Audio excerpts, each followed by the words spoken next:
సడన్గా ఆపేయడం వలన మళ్ళీ బీపీ హై అవుతుంది. బీపీ ఎక్కువగా ఉండి మందులు వేసుకోకుండా ఉండే వాళ్ళకి కూడా కాంప్లికేషన్స్ వస్తాయి. అంటే చూపు పూర్తిగా కోల్పోవచ్చు.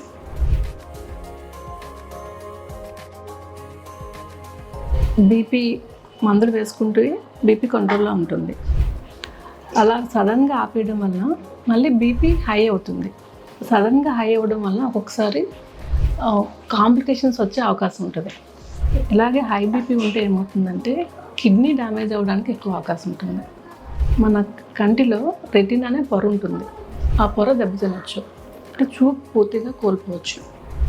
బ్రెయిన్లో రక్తనాళాలు ఉంటాయి కదా, అవి చిట్లిపోవచ్చు.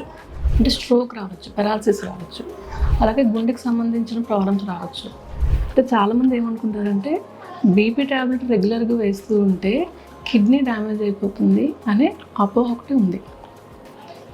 కానీ బీపీ ఎక్కువగా ఉండి మాత్రలు ఆపేయడం వలన కిడ్నీ డ్యామేజ్ అవ్వడానికి ఎక్కువ అవకాశం ఉంది.